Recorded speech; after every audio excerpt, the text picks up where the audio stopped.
किसानों को कम दाम पर मुहैया होगा बीज। सूर्य प्रताप शाही। प्रदेश के कैबिनेट मंत्री कृषि मंत्रालय सूर्य प्रताप शाही आज प्रयागराज पहुंचे। यहां उन्होंने Swarts institute of land agriculture में निरीक्षण का कार्य किया। इस दौरान उन्होंने 1,35,00,000 रुपए की लागत से किए जा रहे सीड्स डेवलपमेंट प्रोग्राम को देखा और इसके उत्पादन व विक्रय के बारे में जानकारी हासिल की। इस दौरान उन्होंने स्वार्ट्स इंस्टीट्यूट ऑफ एग्रीकल्चर द्वारा बेचे जा रहे बीज के मूल्य पर आपत्ति जाहिर करते हुए उसे किसानों के लिए और अधिक कम करने होगा और अधिक सुचारू रूप से मुहैया हो सके, इस पर दिशा निर्देश दिया।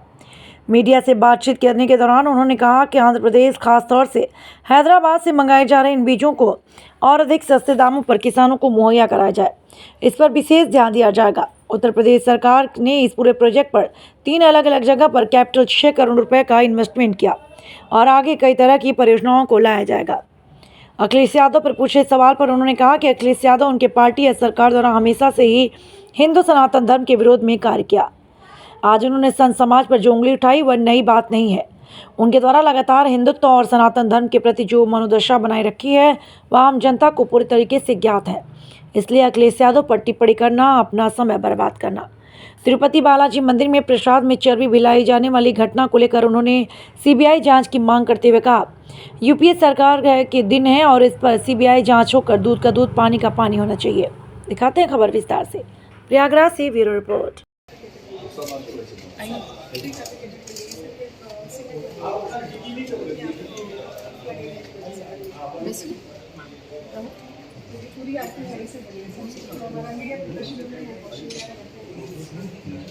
किसानों को ऐसा गिफ्ट दिया भी हम लोगों ने।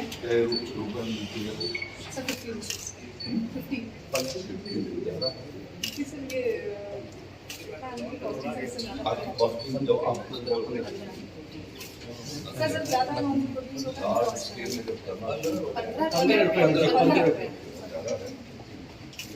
ले आ रहा है हैदराबाद से और किसान। देखिए, भारत सरकार और उत्तर प्रदेश सरकार की तरफ से जैसे स्वार्ट्स इंस्टीट्यूट के भीतर कई परियोजनाएं आती हैं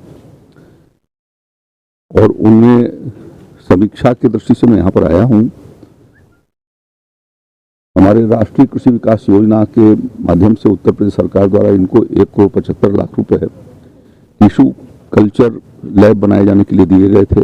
इसके अलावा और भी कई कार्यक्रम हैं। हमारे इंक्यूबेशन सेंटर्स के लिए हम लोगों ने पैसे दिए हैं। तो आज उनको मैं देखने आया कि इनकी प्रोग्रेस क्या है और कैसे ये किसान के बीच में इसका एक्सटेंशन हो रहा है, प्रसार हो रहा है। तो इनका टिश्यू कल्चर लैब देखा है मैं, जिसमें कि केले की का ये टिश्यू कल्चर तैयार कर रहे हैं। प्रयागराज के भीतर कौशाम्बी जिले के भीतर बड़े पैमाने पर केले की खेती शुरू हुई है। अभी तक टिश्यू कल्चर जो है वो हैदराबाद से, आंध्र प्रदेश से और तेलंगाना से आते थे और कुछ हमारे किसान या कुछ कंपनी के लोग उसको यहीं पर जो है उसको डेवलप करते थे प्लांट्स को और फिर वो सेल करते थे। इसलिए दिया गया कि यदि टिश्यू कल्चर हम उत्तर प्रदेश के भीतर बनाएं तो उसकी लागत कम आएगी और किसान को सुविधाजनक तरीके से वो उपलब्ध हो पाएगी। इस नाते पहला पायलट प्रोजेक्ट इनको टिश्यू कल्चर का दिया था, दूसरा मादा कृषि विश्वविद्यालय को दिया। अभी 3 कृषि विश्वविद्यालयों के भीतर और हम टिश्यू कल्चर लैब लगाने जा रहे हैं।